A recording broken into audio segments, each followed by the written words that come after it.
Hello, good morning सर्वांना. तर काल ठरवल्याप्रमाणे आजपासून योगाभ्यासासाठी सुरुवात केलेली आहे. सुरुवातीला 2 मिनटं ध्यान करून घेतलं, त्यानंतर प्रार्थना आणि त्यानंतर काही सूक्ष्म व्यायाम करून घेतले आणि 25 ते 30 मिनिटे मी आज योगाभ्यास केलेला आहे.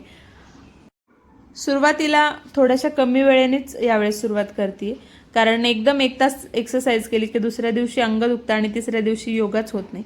म्हणून 30 मिनिटांनी सुरुवात केलेली आहे आज आणि सुरुवात खूप छान झालेली आहे. आय थिंक बरेच दिवस आता योगाभ्यास सातत्याने होऊ शकेल माझा. आणि योगाभ्यासासोबतच डाएटसुद्धा महत्त्वाचं आहे. सो मी ठरवलं आहे की खूप गोष्टी चेंज नाही करायच्यात सध्या, फक्त सकाळी योगा आणि त्याच्यानंतर सकाळचा नाश्ता चेंज करायचा आहे. दुपारचं जेवण आणि रात्रीचं जेवण हे जसं नाश्ता चेंज झाल्याची सवय होईल त्याच्यानंतर 10-15 दिवसांनी आपण बदली करूयात. बट तोपर्यंत फक्त नाश्ता चेंज केलेला आहे.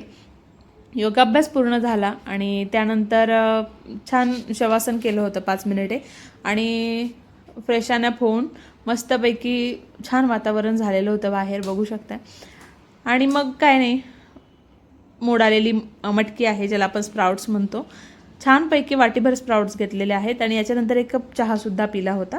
फक्त सकाळचा जो नाश्ता आहे, जो पोहे, उपमा, चहा चपाती वगैरे घेत होते, त्याच्याऐवजी हा छोटासा बदल करण्याचा प्रयत्न. कारण छोटा बदल असेल ना तर त्याच्यामध्ये सातत्य ठेवणं सोपं जातं.